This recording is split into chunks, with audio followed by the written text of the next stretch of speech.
compostos carbonílicos ou carbonilados são todos os compostos onde, em algum momento, vai aparecer essa estrutura aqui.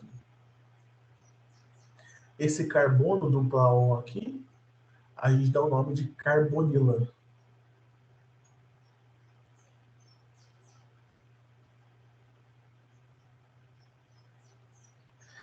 Essa carbonila, em algum local, ela tem que aparecer. Aí, opa, esse aqui é um composto carbonílico. E ele tem dois grupos, se divide em dois grupos. O primeiro é o grupo do aldeído e cetona. E o segundo grupo são dos derivados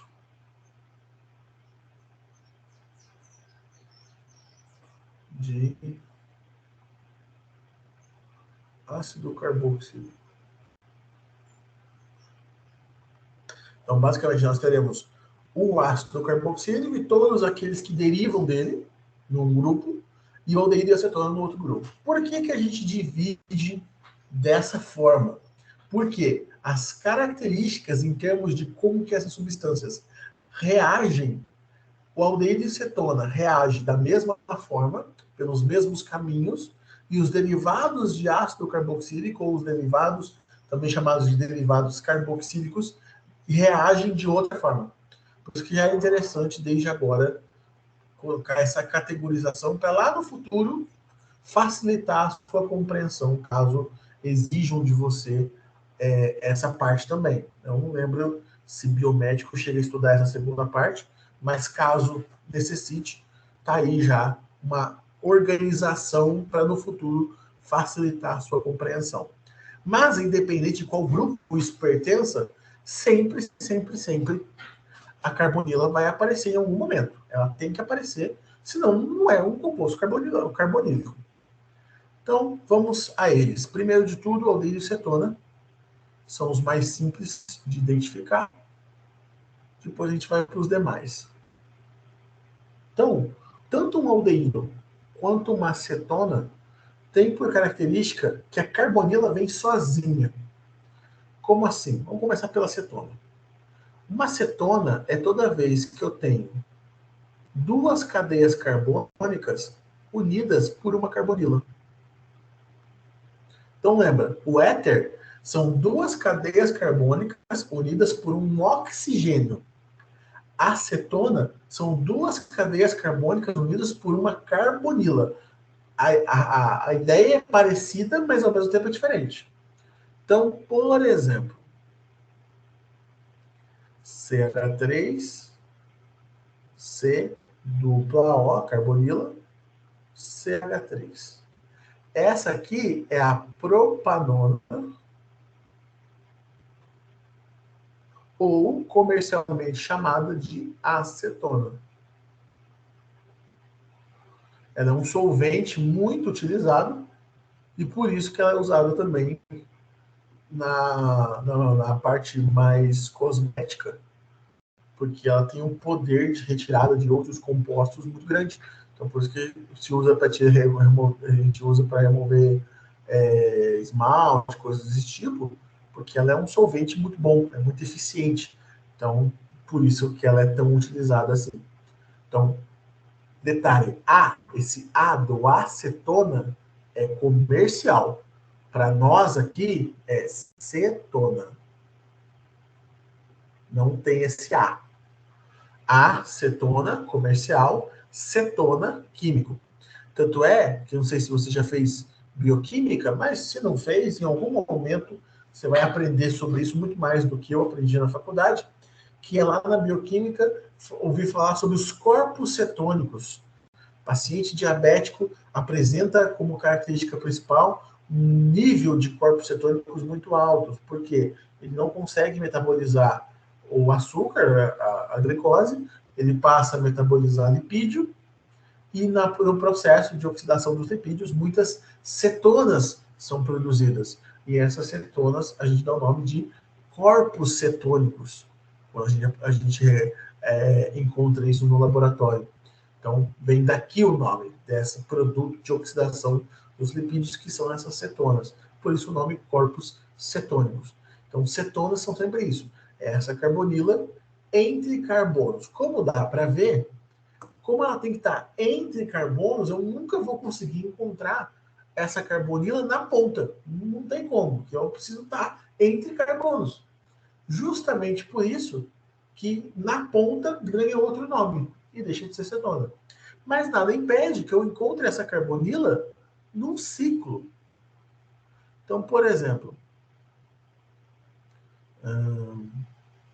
CH2, CH2, CH2, CH2,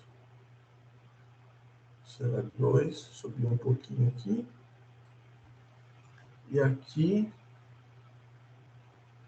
C dupla O, puff, deixando ali a cadeinha carbônica.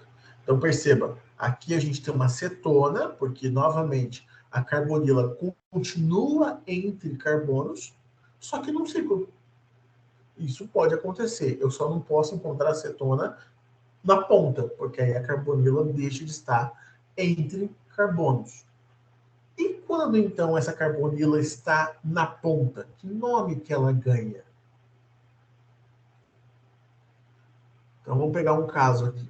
CH3, CH2, C dupla O.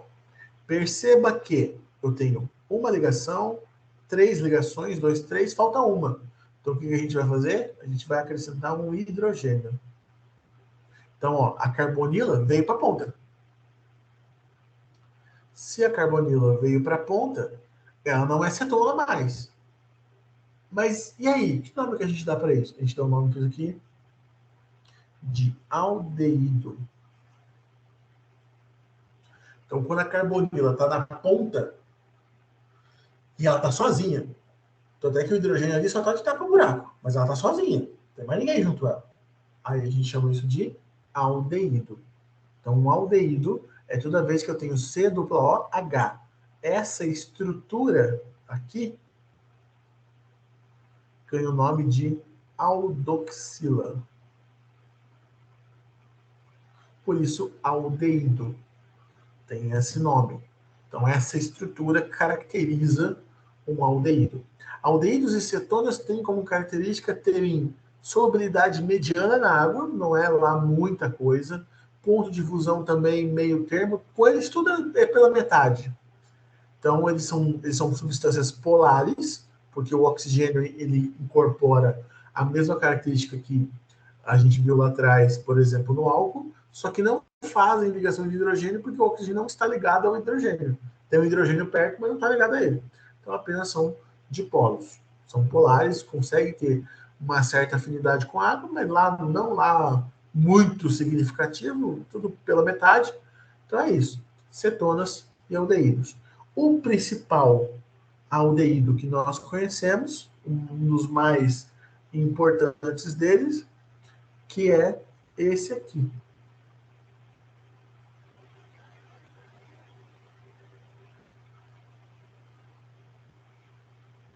Esse aqui é o tão famosíssimo formol. Por que é tão perigoso o uso do formol em produtos de beleza, em procedimentos estéticos e coisas desse tipo?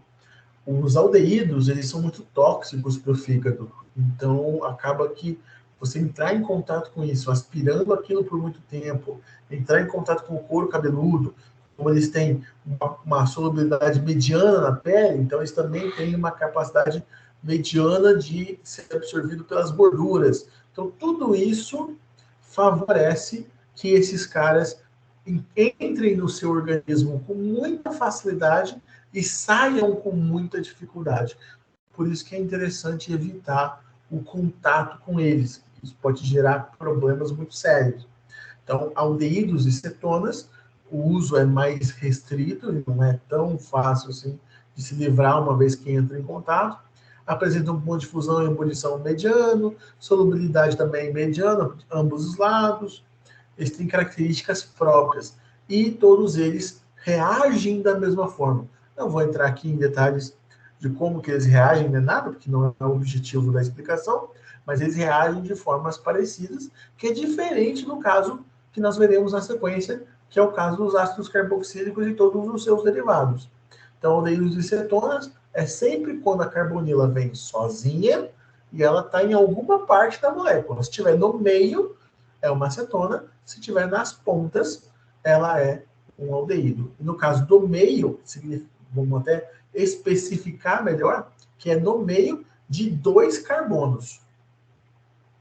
Se ela estiver apenas pendurada, aí ela vira um aldeído. Ela tem que estar entre carbonos, aí ela vira uma acetona. Senão, ela é apenas um aldeído e ponto final.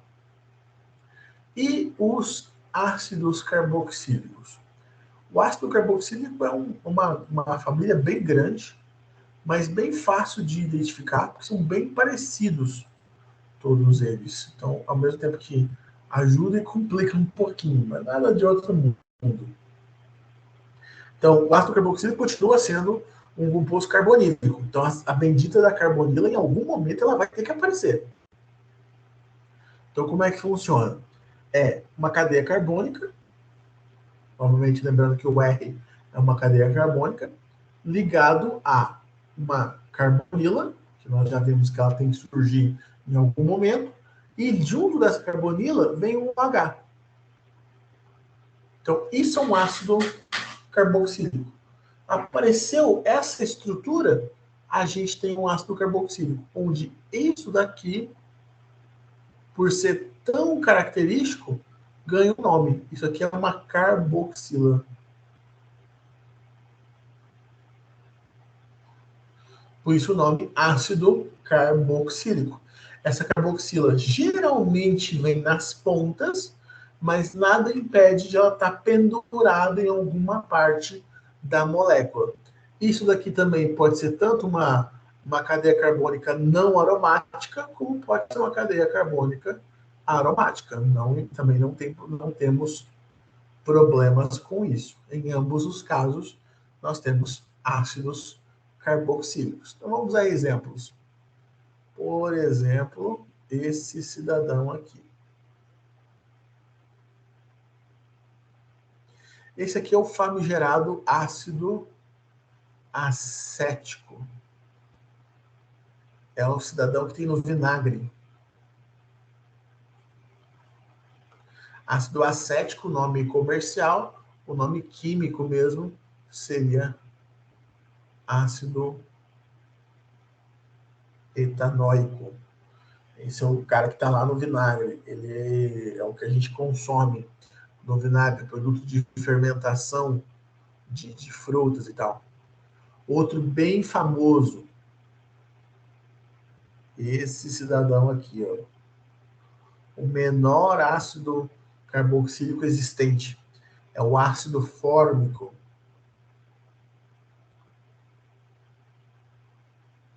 E esse aqui tem um caso bem interessante, que ele, ácido fórmico, porque ele foi isolado das formigas. É isso que faz com que a picada da formiga, pelo menos a mais simples picada, seja tão ardida, porque ela está injetando ácido fórmico em você. É lógico que aí outras formigas vão ter ferramentas mais sofisticadas, mas a base é essa, é injetar ácido fórmico, e por isso que arde pra caramba, porque né, não é qualquer coisa que o cidadão está injetando, está injetando um ácido ali dentro. Então, o ácido fórmico é esse caso aí, um cara bem famoso também. Tem um outro que é bastante famoso também, que é esse aqui, o CH3, CH2, CH2, C, dupla O, OH. Esse daqui é o ácido butírico, ou nome químico, butanóico. A verdade, aqui de cima o nome químico seria o metanóico. Por que esse cara é tão interessante assim, ao ponto de a gente destacá-lo aqui na história? O ácido butírico, que é esse cara aqui que tem 4 carbonos, É o ácido que aparece na manteiga rançosa. Então, ranço, eu não sei se você já teve alguma disciplina que em algum momento comentar sobre isso, ou da vida como um todo, o processo do ranço, da rancificação, nada mais é do que a oxidação das gorduras. Então, a manteiga rançosa, por um processo, seja ele oxidação do ar ou até por um micro-organismo agindo nele, ele modifica a estrutura da molécula e a manteiga rançosa, então, ela passa a apresentar esse ácido, o ácido butírico ou o ácido butanoico, que dá aquele gosto característico, ruim, desagradável, devido a esse cara. Então, são pelo menos 3 ácidos bastante importantes que costumeiramente a gente ouve falar deles. Se um dia chegar a trabalhar no laboratório, vão ser ácidos que vão ser bem comum falar, pega um ácido acético para mim, pega um ácido fórmico. É cotidiano ouvir esses nomes por aí. Então, são ácidos bem característicos. E todos eles apresentam essa característica, é a carbonila conectada a uma hidroxila. Apareceu isso daí, a gente sabe que é um ácido carboxílico. E a partir do ácido carboxílico começam a surgir os seus filhos. Então vamos comparar alguns para a gente ver como que esses caras são parecidos ou não. Então vamos lá, a gente parte então do ácido carboxílico, uma versão pelo menos mais genérica dele.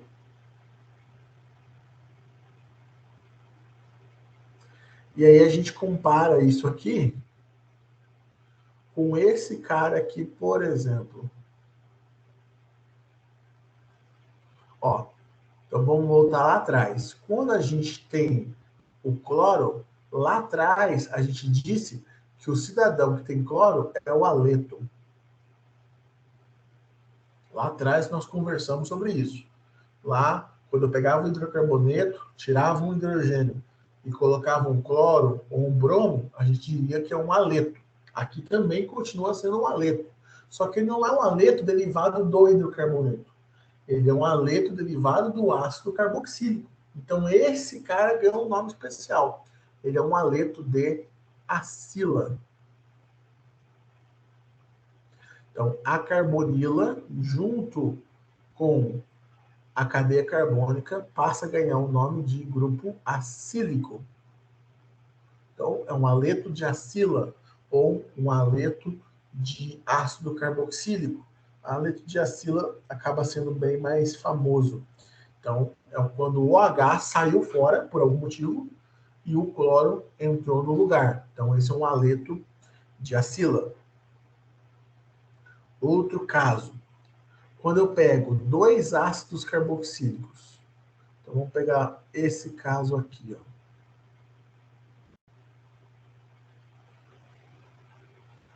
E o outro ácido carboxílico.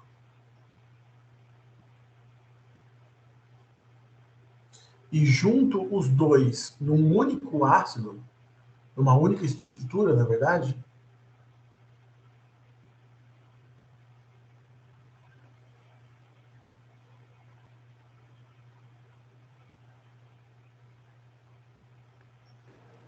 Não tá mais saindo o áudio.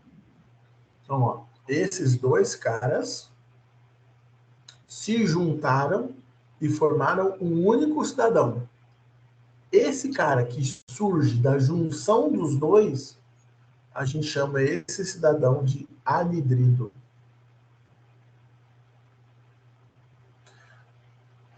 De ausente e hidro de água. Perceba que ó, a água caiu fora. Os OHs, ao se juntarem, eu comi uma parte aqui da molécula agora que eu fui me tocar. Deixa eu arrumar aqui. Agora sim, agora tá certo. Isso, no caso, teria uma linha reta, mas eu só adaptei ali. Os OHs se juntaram e saiu uma água. E o oxigênio que sobrou juntou as 2 carbonilas. Então, isso daqui é um anidrido. É um produto de 2 ácidos que se juntam joga uma água fora e desse produto de junção surge então um anidrido, ou seja, uma versão desidratada de dois ácidos carboxílicos. Seria o caso do anidrido. Uma substância também bem famosa, bem comum de aparecer. Um outro caso, pegando aqui o ácido para a gente comparar.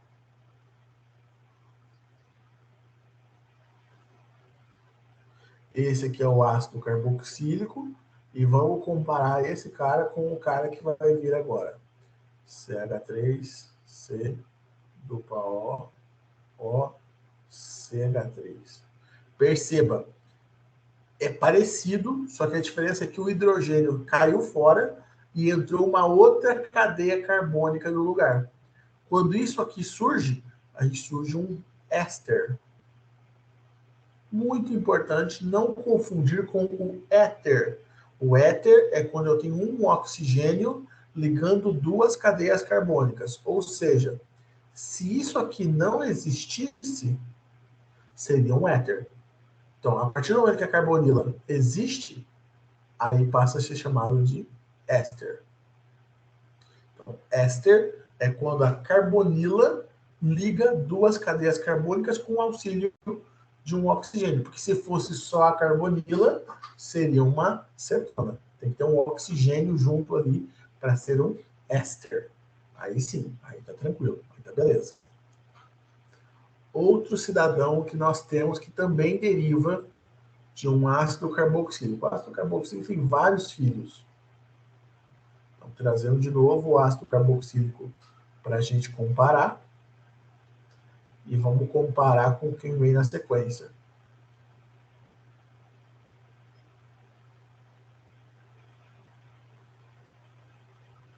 Olha só, apareceu um nitrogênio agora. Então perceba, o ácido carboxílico ele perdeu o OH e no lugar do OH apareceu um NH2.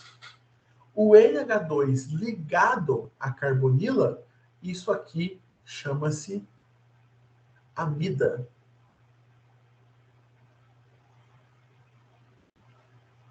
Uma amida, então, ela vem disso. É o OH que sai de cena e no lugar entra um NH2. Essa é uma amida. Então vamos voltar lá no comecinho para a gente retomar tudo que a gente foi conversando a respeito desses derivados. Quando eu tiro o OH e coloco um Cl, nós temos um aleto de acila. Quando eu junto dois ácidos numa única estrutura, nós temos um anidrido, é um cara sem água. Quando a gente tem o OH, o hidrogênio dá lugar a uma outra cadeia carbônica, o OH aqui da carboxila, do C-OH, o hidrogênio sai e entra no lugar uma outra cadeia carbônica, nós temos um éster. E quando o OH dá lugar a um NH2, um nitrogênio acompanhado dos hidrogênios necessários, aí nós temos uma amida. Então, esses são os principais filhos do ácido carboxílico. Não são todos, tem muitos mais, mas se a gente for detalhar todos, a gente vai ficar até amanhã, porque tem muitos que são extremamente incomuns, então vamos trabalhar só aqueles que realmente interessam, só aqueles que vão ser questionados na sua prova, mas se você for atrás, vão aparecer diversos outros exemplos, diversas outras estruturas malucas. Ah, e outra coisa importante, eu até vou desenhar aqui do lado. Praticamente todos eles, acho que só não o primeiro, pelo menos não me veio à cabeça, mas do anidrido em diante, nós podemos ter a nossa versão cíclica. Então, por exemplo, se a gente tem esse cara aqui, ó,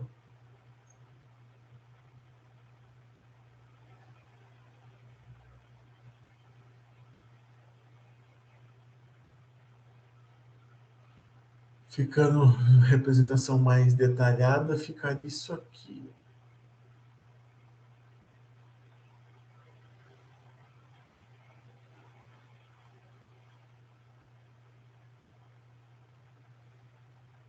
Perceba, são duas carbonilas conectadas por um oxigênio. Isso aqui, então, é um anidrido cíclico. Pode existir a versão aberta, como pode existir a versão fechada também. O outro que vem na sequência foi o éster. Então, vamos mostrar um ésterzinho aqui. Opa, vou pegar a cor preta.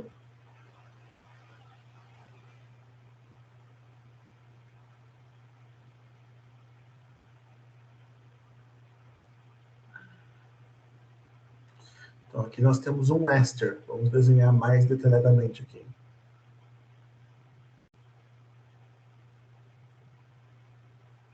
Não vai ter hidrogênio. Não, vai ter sim.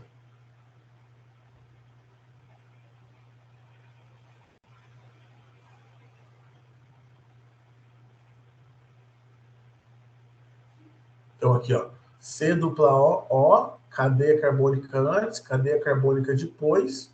Isso é um éster, só que cíclico. É um pouco mais difícil de enxergar, mas existe a versão cíclica, a amida.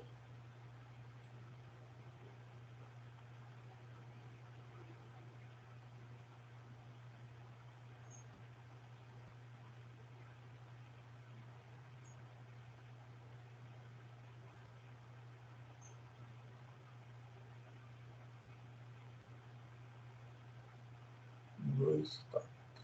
Carbono dupla O, N, carbono, isso aqui é uma amida cíclica. A amida cíclica, só a caráter de curiosidade, ela tem um nome, ela é a lactama. Ela pode ser chamada de amida cíclica, como também pode ser chamada de lactama. Por isso que, para mim, por exemplo, que sou um farmacêutico, os beta-lactâmicos, que é a estrutura que representa as penicilinas, é tão importante. É justamente na penicilina existe um anel semelhante a esse aqui, que a gente chama de anel beta-lactâmico, que é uma amida cíclica, que está lá dentro da molécula. E no caso dos ésteres cíclicos, também tem um nome, que é a lactona. Então, lactama, quando é uma amida cíclica, lactona, quando é um éster cíclico. Muito possivelmente isso não vai ser cobrado de você. Mas é legal deixar aqui, vai que em algum momento, no próprio estudo das próximas disciplinas, ou no seu dia a dia profissional, você se depara com esse nome, lactona, que nome doido é esse? Já sabe que é um éster cíclico. Lactama, que maluco é esse? É uma amida cíclica, de repente, lá numa microbiologia da vida, geralmente a gente vê um pouquinho de antibiótico, então tá lá, lactama, é uma amida cíclica. E os ácidos carboxílicos e os seus derivados são isso.